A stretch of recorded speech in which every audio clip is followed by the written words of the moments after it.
Hey, how's it going? Welcome. We are here for Senior Yoga with me, Ricky Stewart. I love this class. It kind of forces me to think about things in a slightly different way.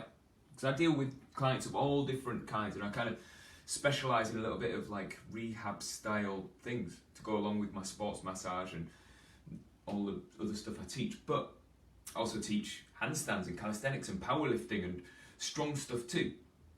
And this is kind of where I meet in the middle here. This is senior yoga, and I want to look after you. I want to make sure that whatever we do doesn't hurt you. And also, more than that, not just that I don't hurt you, that you understand what movements and what control and what joints work for you and which direction you can pull and push yourself in so that you can keep improving and keep getting better, whatever it is that you do.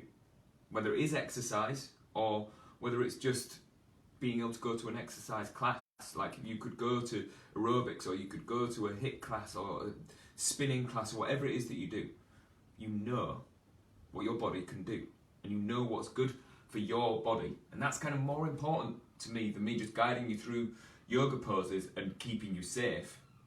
That isn't it. It's not that I just guide you through yoga poses and I keep it all really low, like tension and low, make it easy. That doesn't help you because you end up doing just a load of passive kind of stuff that's just a bit easy and there's no real danger, but with that there's no force. Without force, nothing changes. And I'm talking about force in like the scientific sense of the word force, that you can push and you can pull and you can create stability. And that's kind of what I want to talk a lot about today as we go through this. So stability is important.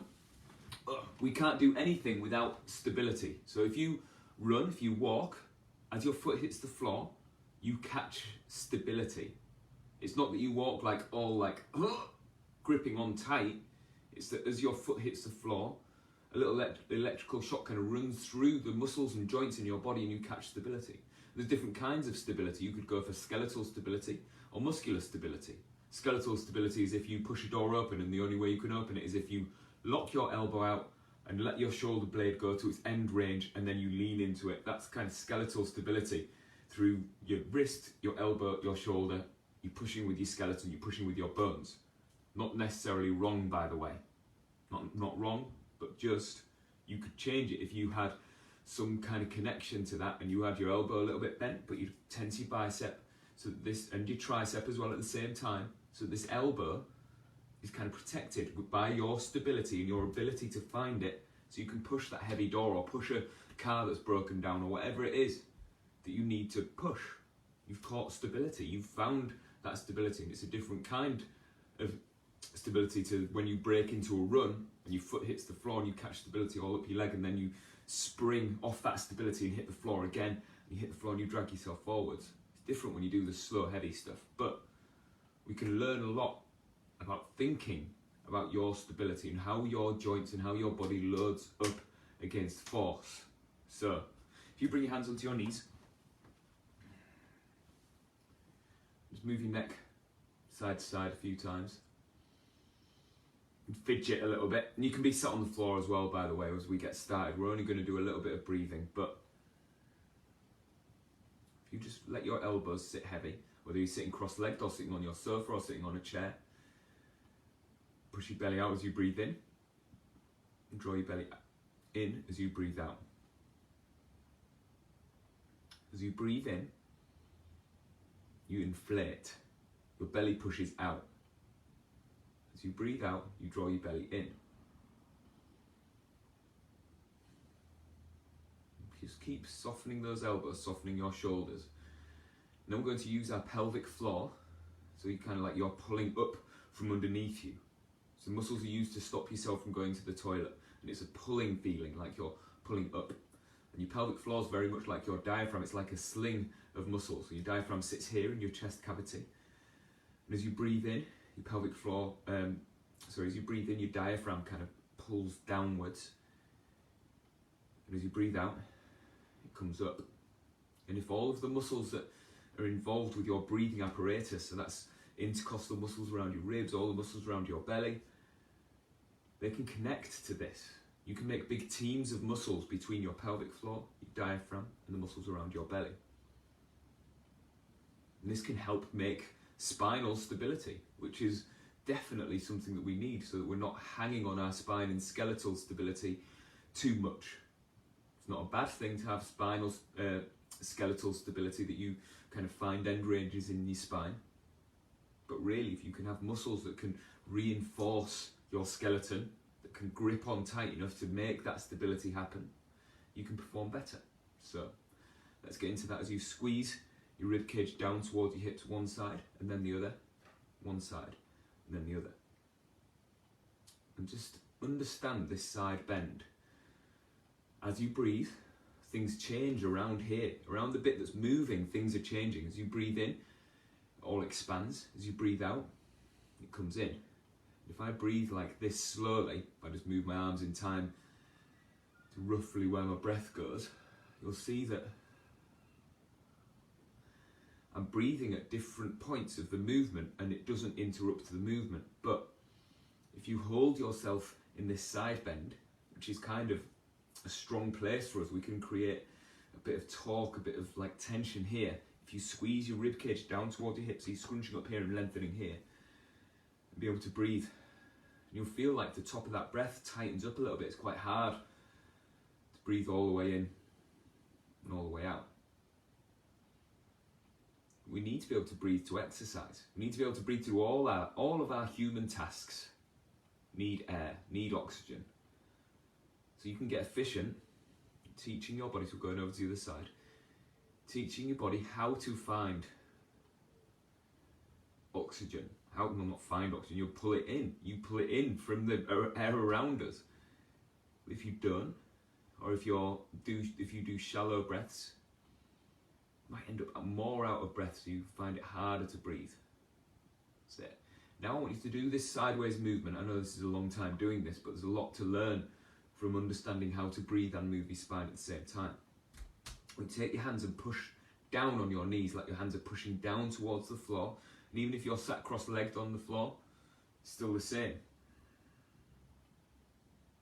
Pushing your hands down, breathing all the way in and all the way out. You can feel a connection to the muscles in your belly as you pull this side bend. And then we do the same for rotation. I want your face to keep facing forwards and your shoulders to rotate. Breathe all the way in and all the way out. And your movement is at a different pace to your breathing. I really like when you go to a yoga class and there's rhythmic movement and breathing. Like when you breathe in, you reach your arms up, and you breathe out, you bring your arms down. It's lovely. But lovely is the right word for it. It doesn't teach me much about my breathing. I end up just learning a pattern, which is cool and useful maybe even, but it's only nice for me. This, being able to perform, tune in to how I could possibly get my torso to rotate, is much, much more useful to me. That's it. Okay. Like always, I like to check in with your map of movement. So before we jam your joints into end range, or into a stretch, I want you to know how to articulate your joints into those end ranges and into the stretches. So if we start with our arms, I'm going to show you a load of different ways to do this and which ones I prefer and which ones are better, but it depends on your ability to stay in the position that we're in. This is the first position. We just sit, and I want you to push both of your hands down into your knees and then lift up one arm.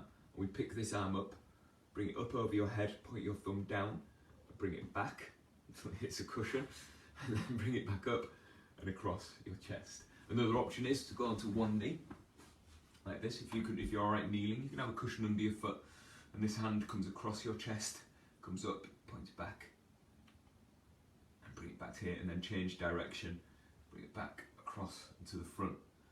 Or you can do it double kneeling, like this, or you could do it even seated, or you could even do it standing. All of those create different things and different movements that are going to want to join in. It's up to you to keep everything stable except your shoulder. So if I do this kneeling, I kind of like this one today, but I change my mind all the time which one I prefer. I'm going to lock my hips in place, and I'm going to lock my shoulders in place, so that my chest in place, really, my rib cage in place, so that my shoulder can find end ranges wherever I push it. What I want is your arm to create tension as you move. After doing a few of these, I'm going to show you how to practice creating tension through your whole arm, like really strong irradiation, so that you can learn how to use all of the muscles involved with moving this arm around in every direction. So hold your fist under your chin, push this hand here, and then we push up in the strongest shoulder press you've got, all the way up to overhead, and pull your fist back, and then bring this elbow down, fist under your chin, push back up, and without letting go of anything, I want it to shake. I want you to make a fist, tense your bicep, tense your tricep, tense your shoulder, tense your chest, tense your back. It's a lot going on and it's exhausting, but I want you to teach this shoulder how to be a shoulder and how you can create force with this shoulder. Even when it's only versus gravity, you can ramp up that tension and ramp up your strength so it doesn't become a passive joint that only ever picks things up a little bit and brings them to your face and brings them to your mouth. I want it to go everywhere. Now I'm going to use that tension that we just learned to find more end range and more strength within that end range. So irradiate here like you just did for that shoulder press. Pick your arm up, try and jam it behind your ear, point your thumb across your head, point your thumb forwards and drag it down and back and push into these end ranges. When you get to here, your thumb points down and you try and twist that fist to go back more and pull this arm back more, bring it back behind your shoulder and change direction, turn your thumb to point up, turn your thumb to point back, bring it up across your chest. Create more strength, like tune into this. Oh, there we go. And then swap legs.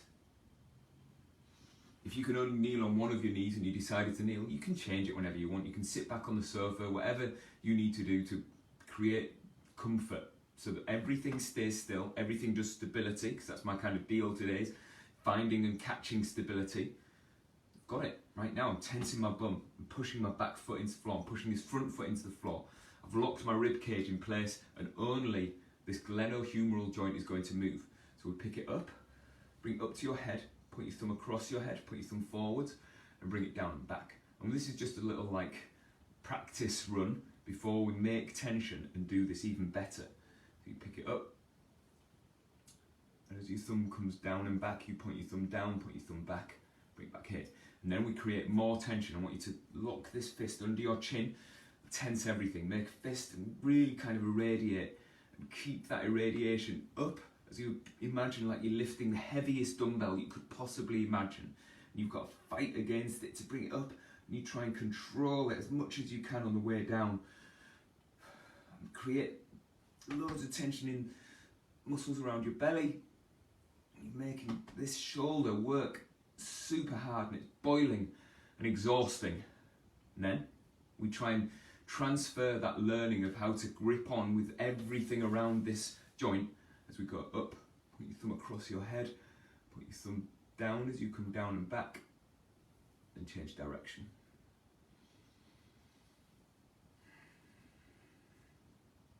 My left arm absolutely does not work as well as my right, but that's okay because I'm learning more and actually doing that little drill of doing a few shoulder cars, controlled articular rotations, and then doing a few shoulder press, like pretend shoulder press like this, connects me to this more, and I can feel my arm improving its range because it's this bit that I struggle with, going internal rotations, my thumb points down and pulling it back at the same time.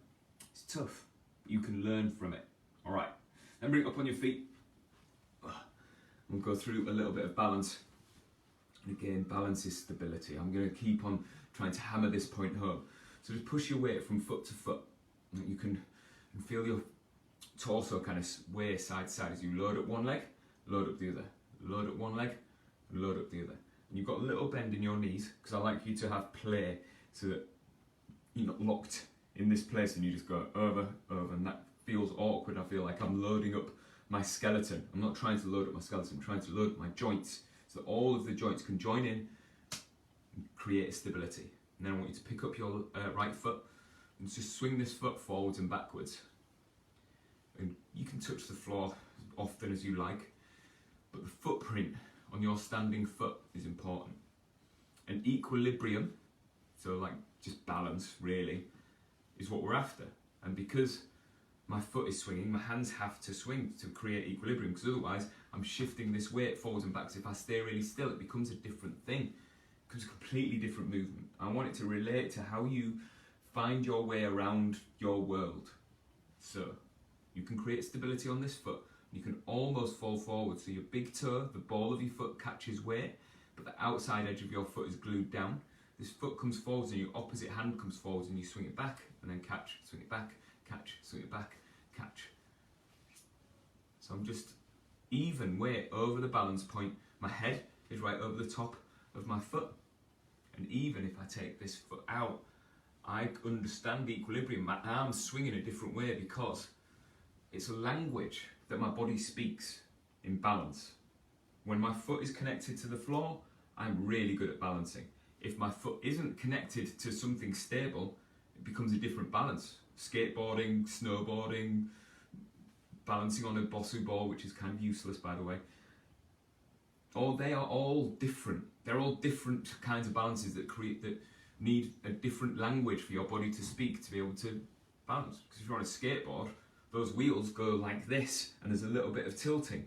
It's a different thing for your body to interpret force and bring it back to equilibrium so that you can balance.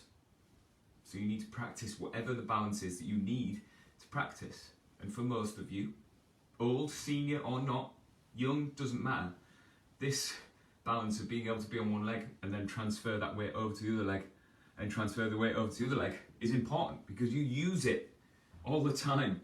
Okay, let's go into this other leg and practice the balance.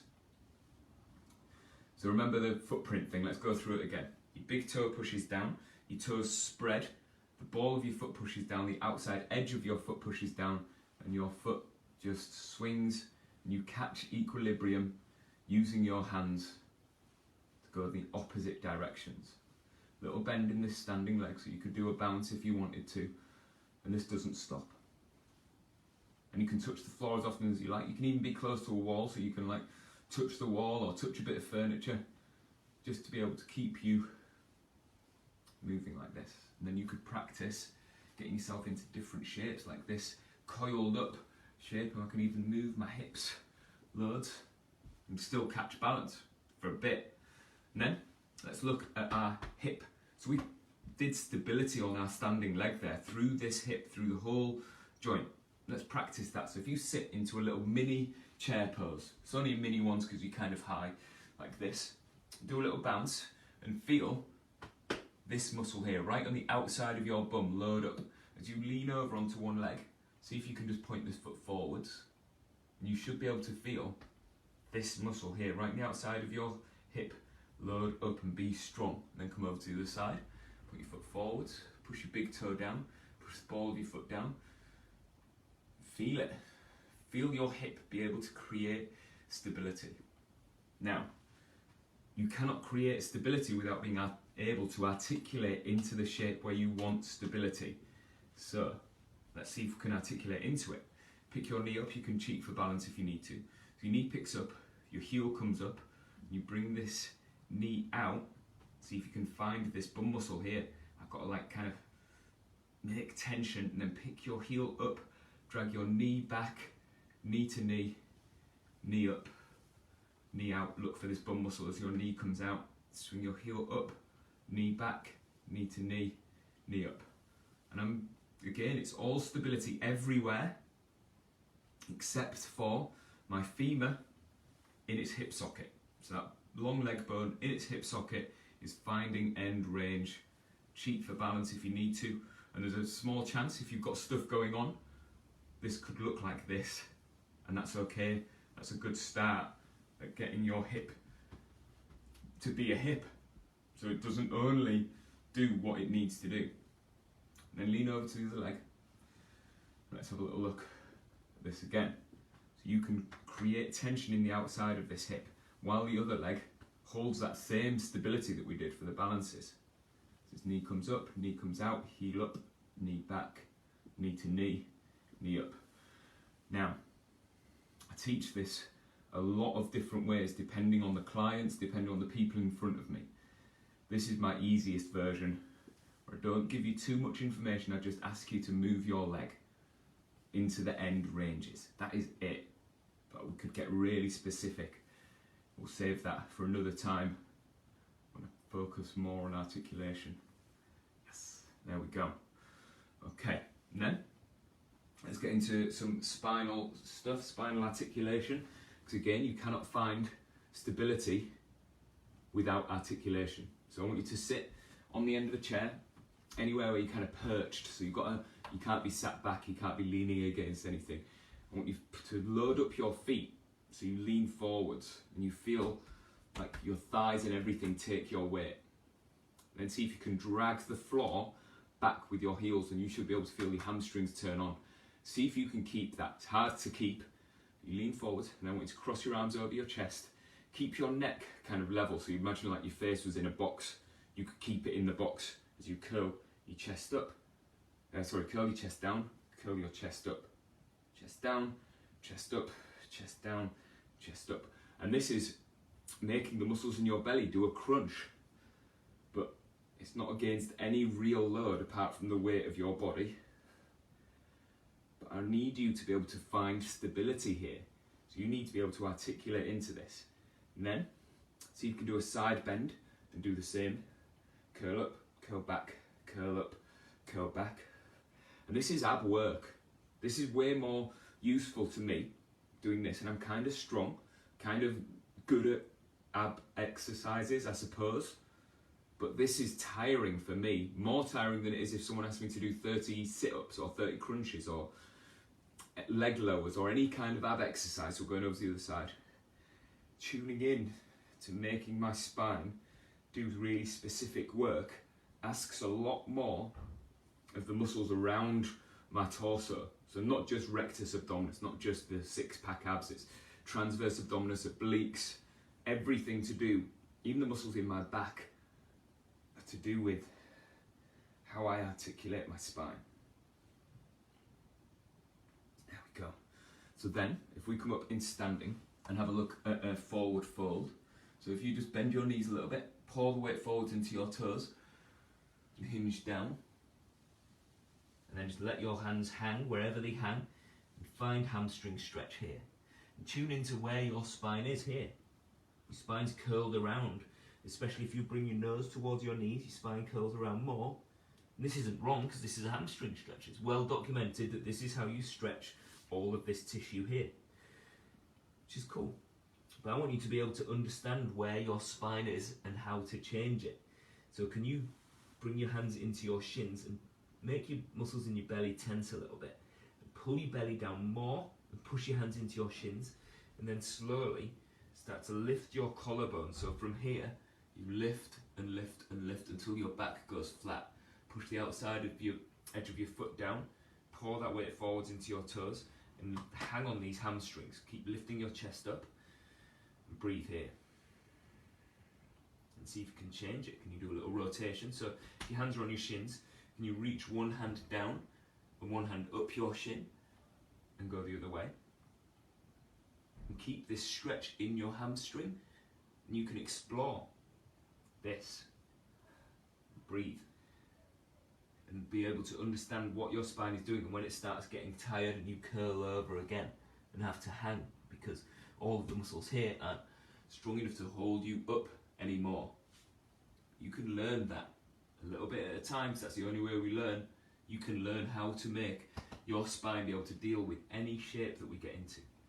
Then sit into chair pose from here, reach your arms forwards, and a little bit of a lower chair pose than we did before. And then see if you can understand stability in your spine as you swap your weight from foot to foot, from foot to foot. You feel the outside of your bum turn on, outside of your bum turns on, outside of your bum turns on, outside of your bum turns on. And that is how you load up your legs. But your spine is having told you up as well. Is your spine hanging over like this? Is it going like this into extension? Where's your habit? Ask yourself how to create a little bit of strength through the muscles in your belly. There we go.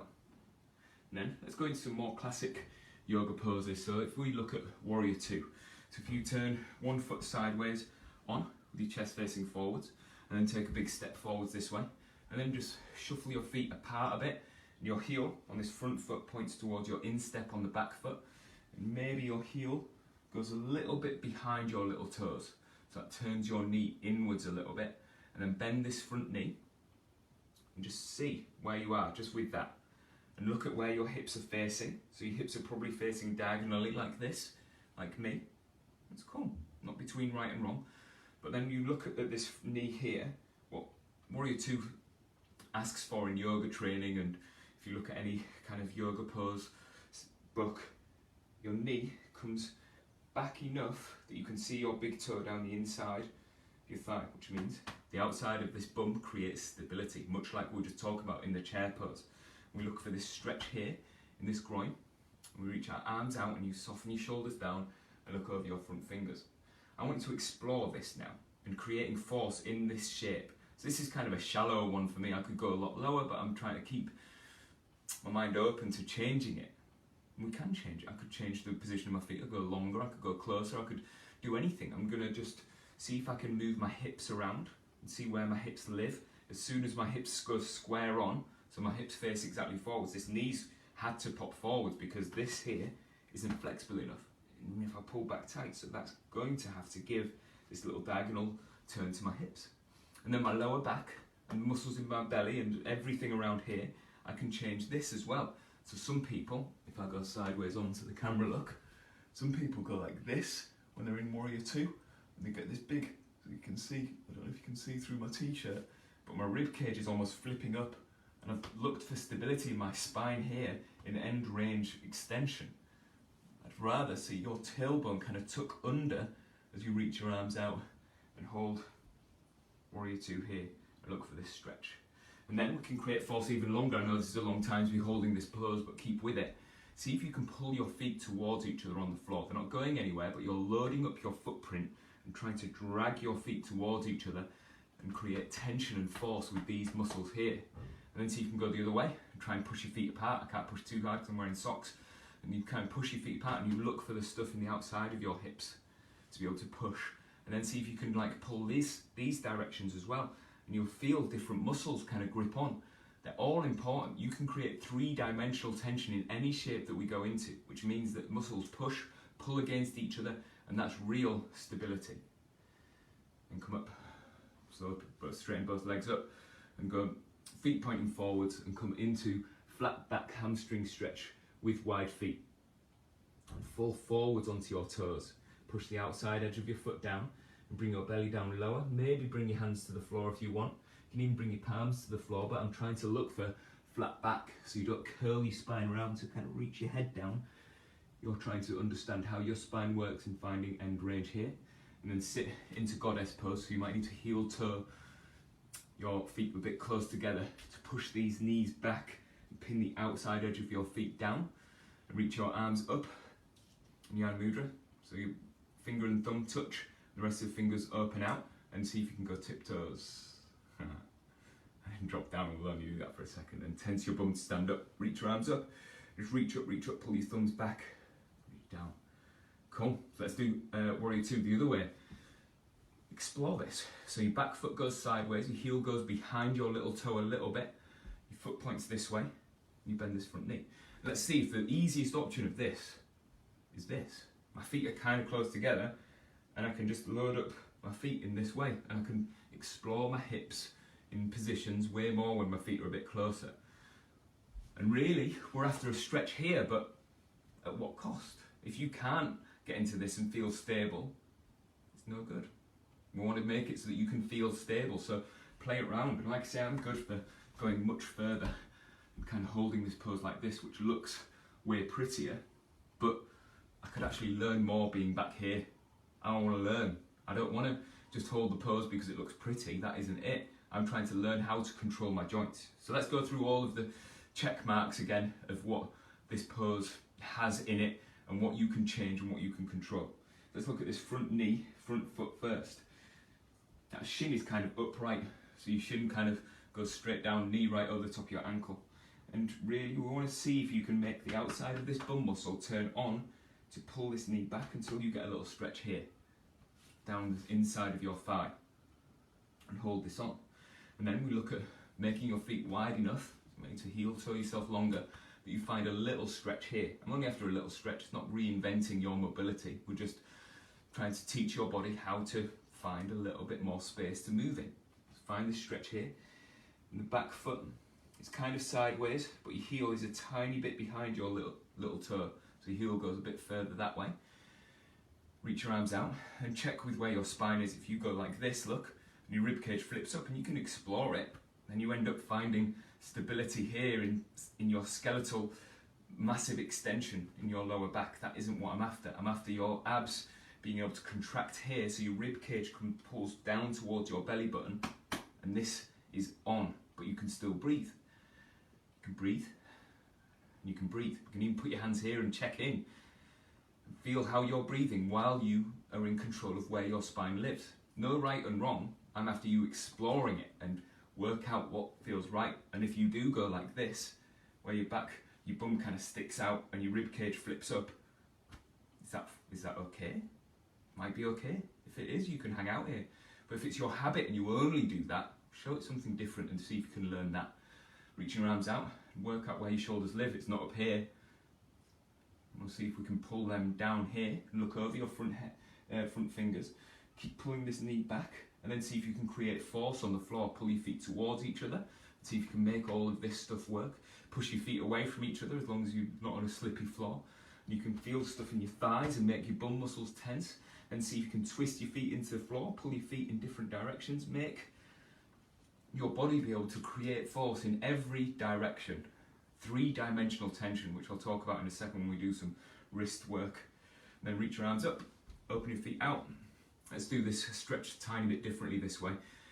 Check in with your knees first. So if your knees are doing this and your instep's collapsing down, try and push the outside edge of your foot down to keep your knees kind of turning out in external rotation of your thighs.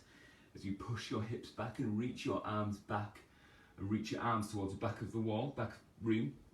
And then bring your belly down lower and keep your collarbone up, and then lift these hands up higher so they don't clasp together. You're just trying to get them there under their own strength. And then curl your spine around and lift your hands up higher under their own strength and breathe. And then maybe you can clasp your hands together and see if you can get them any higher, squeezing shoulder blades together as long as your shoulders are happy. Keep lifting and letting go. Bring your hands down. Heel toe your feet a little bit close together, and let's have a little play around with goddess pose again. So your feet are wide and your knees are trying to pull away from each other using these muscles on the outside of your hip, looking for a little stretch here. And then see if you can pick your heels up and see if you can bring your hands up into Yana Mudra with your palms facing the sky and pull your forearms back so you stretch across your chest and breathe and see how high you can get your heels. And if this is the end of the world, you can drop your heels as well. But try and fight pushing those knees out and stand up. Reach your arms up, pull your thumbs back, see if you can tense your bum. Reach arms down. So talking about 3-dimensional tension, this is kind of important. If we do any kind of plank work, so anything on your hands, even cat-cow or anything like this, your wrist has to be able to do 90 degrees like this, or close to. If you straighten your elbow and pull your knuckles back like this, if it doesn't get anywhere near 90 degrees, you're asking your wrist to do a lot of stuff. But you can teach your wrist to be able to create 3-dimensional tension all the way around here, to be able to protect it while it's loaded up like this. And the way it works is, you can push your fingertips down into the floor, but you can also lift these knuckles up at the same time. So if you just hold your hand like this, and just think about pulling these knuckles back, and hopefully you can kind of see this little pulsing as I do this with these muscles here. That creates tension here. As I push my fingertips down, it creates tension here on the underside of my arm. That is then 3-dimensional tension. And then with our triceps, when you lock your elbow, so you don't need to worry about your wrist for now, when you lock your elbow, you tense this muscle here, like all the back of your arm tenses. That's creating stability in your elbow, but sometimes that's not enough. You can tense your bicep at the same time as tensing your tricep, but it's really hard to find. It's kind of like you're trying to bend your elbow, but you're not letting it because this is keeping it on. And it's like this little pull, and then you can create a bit of tension here and this muscle crosses over your elbow, it can create tension. And then the same with your shoulders. If we're going to go into plank in a second, you're going to push your you're going to push your arm into the floor, extending this shoulder this way. But all of these muscles here then lengthen out. So all of your pulling muscles, back muscles, stuff in the back of your shoulder that kind of pull this way and this way and this way are all stretched out. You can kind of pull and push with them, and it feels like this.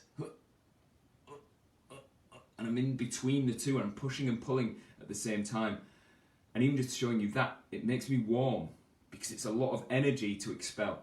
And it's also a lot of information for your central nervous system to pass out to a lot of muscles. So it gets hard, but it is learnable. You just need to learn it at your pace. So if we come down onto all fours, push your hands down and load your wrists up. So you kind of load your wrists up wherever you can. If your wrists don't do this, you can lean back a little bit like this and still push your hands down. Maybe even everyone start like this actually. So you're coming back a little bit. I want you to push your fingertips down as hard as you can. Even your thumb, even your little finger, they all push down until your fingertips go white.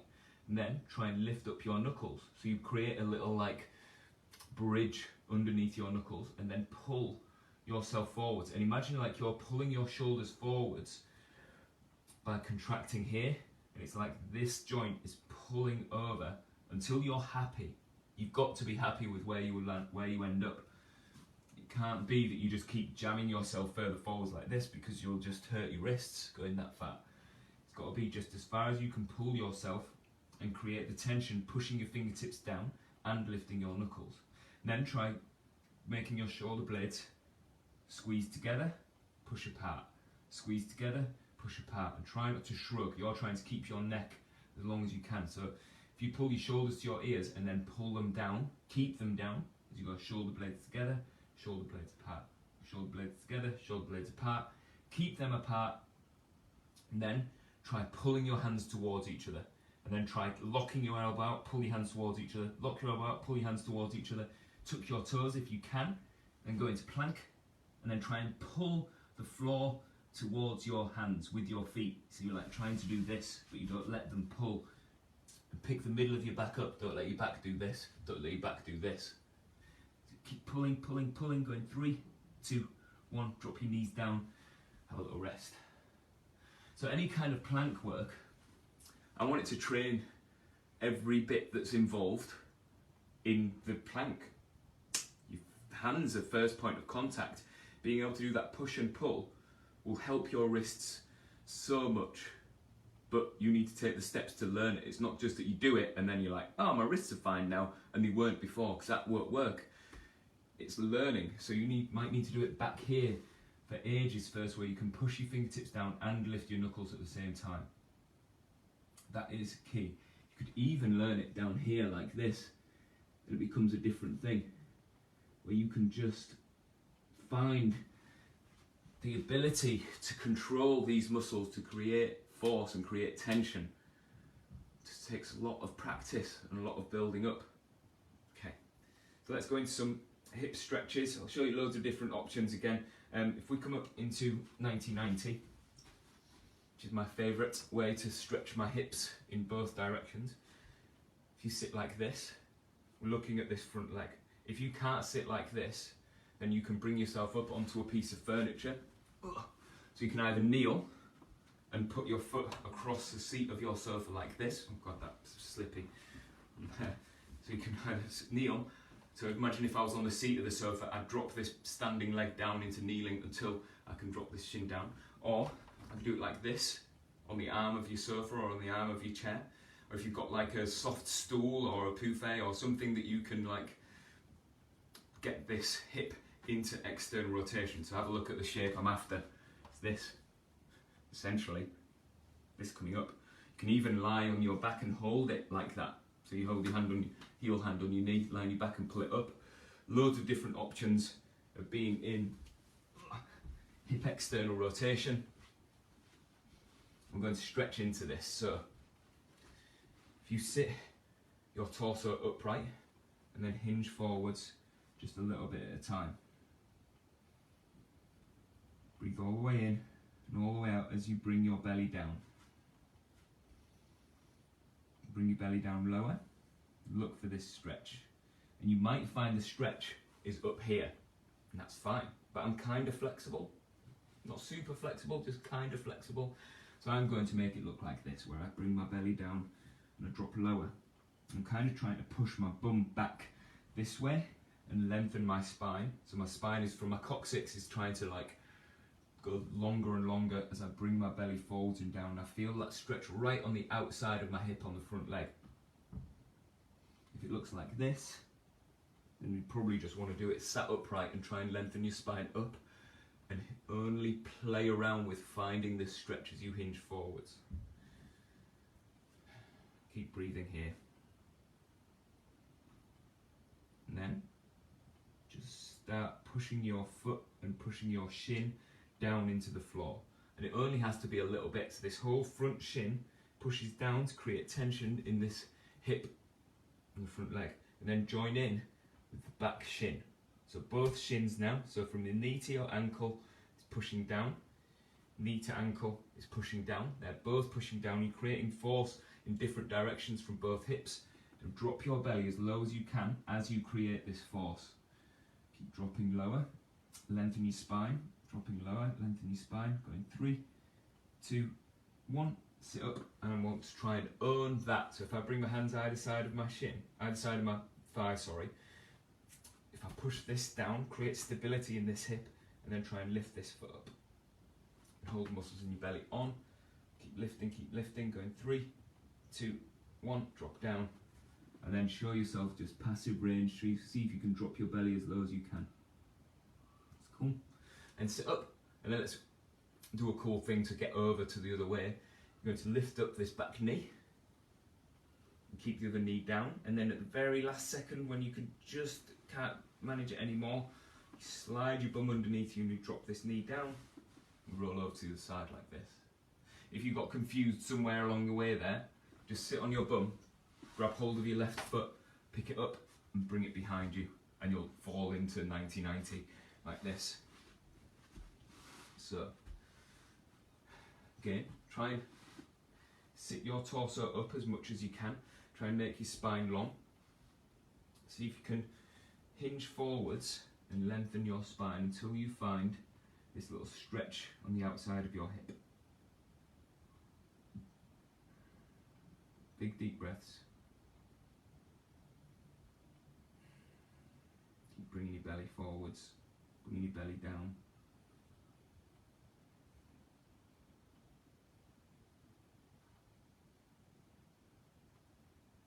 And just keep relaxing into this. Find that stretch in the outside of your hip. Keep bringing your belly lower. Keep dropping, keep dropping, keep dropping. So we're just trying to persuade your body that this new range is something that you could use, something that you can control. New range without control is nothing, because you're only using the floor, gravity and your body weight to jam your body into a new shape that then is only relevant to being in this shape. But if you can create force, pushing down, pulling up, doing it in every direction, then you can pull that hip into different shapes because you have done it before. You've had practice at being able to be strong in every direction. Okay. Keep dropping down lower. Then start loading up just a little bit. Push both shins down. So from ankle to knee, both of your shins push into the floor. Sorry, I should have said, obviously your back shin can't push into the floor if you're doing it standing or kneeling on the sofa or on a chair. But you can work it out. Work out how to create force, how to create stability through this back hip as you push stability into this front hip. Keep pushing, keep pushing, keep pushing. Breathe.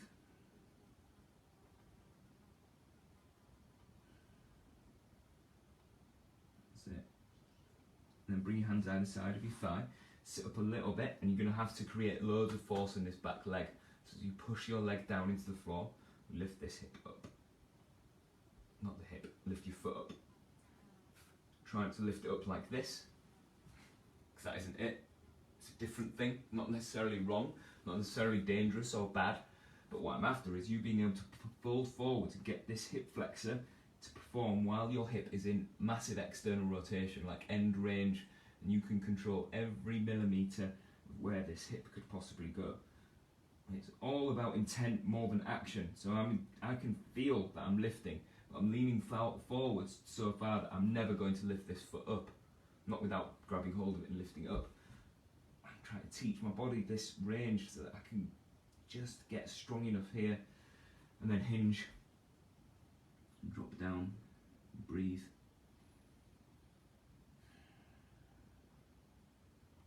Cool. And then come up onto all fours. So after forward folding, any kind of forward fold, I like to check in with your lumbar spine. So if you bring your fingertips down, again we'll practice this again, push your fingertips down, lift your knuckles up, and then push your chest up and pull the floor towards you, create loads of tension, and then make your lumbar spine do this tilt. So your belly comes down, belly comes up, belly comes down, belly comes up. And you're trying to connect to your sacrum and move that first. So just very base of your back moves and the top of your back stays still. If it looks like this, look, that's the middle of my back doing the movement. I drop and pick back up, and it feels very different to this really specific lumbar spine work. And then just do a little side bend a few times. Fantastic. And then bring it back up into seated. We'll finish off with a little, I call it meditation, call it Shavasana. Let's really call it for what it is, because it is those things as well, but this is practice at focus. And the reason why I'm good at sport and good at exercise is because I can tune in really specifically to one part of my body at a time, and I can feel the changes that I'm making, and I can be in control of those changes, like super specifically. And I'm not asking you to be that specific, but it takes practice to be able to turn your mind onto one thing. And everything that you can turn your mind onto is a different skill. It's a lot like balance, that their own skills. But if you start with being able to lock onto your breathing and be able to breathe really well, and be able to really specifically lock onto it and feel what is happening, you can use that focus to then be able to focus on something else within your body. So when you do an exercise, you can tune into that muscle and feel it articulate and feel it contract and stretch, and you can understand how it works, and you can make little changes and understand whether those changes are for the better or not, because you could tune in really specifically to your body. So it's going to be a kind of sitting Shavasana, sitting meditation, but you just focus on your breath. You close your eyes, you listen to me for a bit, but eventually I'll just drift out, because all of your focus just goes into breathing. Maybe close your mouth and let your tongue sit heavy in your mouth. And imagine the movement pulling the air in and pushing the air out. So you're not thinking about just sucking air in, you're not kind of like pulling it in through your face or through your throat even. It's coming lower than that, right from the very base of your belly, which is the base of your lungs really, we know that. While you're doing this, just give a bit of attention to all of your limbs, to your posture, to your spine, to your jaw, to your forehead. Let everything go except for breathing. Let everything just sit. You just practice being able to tune in to one thing. It's just how you are breathing. Be in control of every millimetre of the movement involved. So as you breathe out, there's no momentum. It's not that it just falls out of you. You can slow it down, you can speed it up, you can make tiny changes and understand how to make those changes. And then just keep doing this silently just for a few more breaths.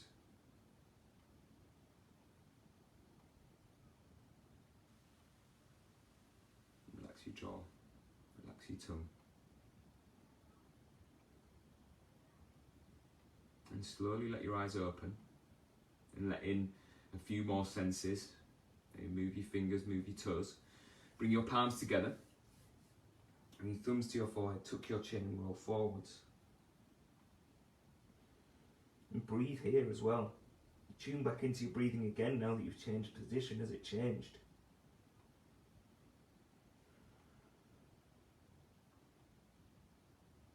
And sitting up. And namaste. Thank you so much for hanging out. It was cool. It was good to do one back at home as well, because I've been having PTs before this session mostly, and doing them at the gym. That was really good. I feel better. I feel more awake. I feel like it's got me ready for my day, and I hope you feel the same way. Keep dropping me messages, letting me know how you are getting on with all of this, all your training, whether it is your yoga or whatever, and let me know what hurts, what doesn't work very well, what you feel like you're not ready for yet. And I'll talk about it. I'll talk about how to take little steps to get closer to being able to do everything. You can teach yourself, and I'll teach you. We'll make it work. All right. Thank you so much. I appreciate you all so much. I will see you next week for rest-based training on Monday. All right. Enjoy the rest of your day. Bye, guys.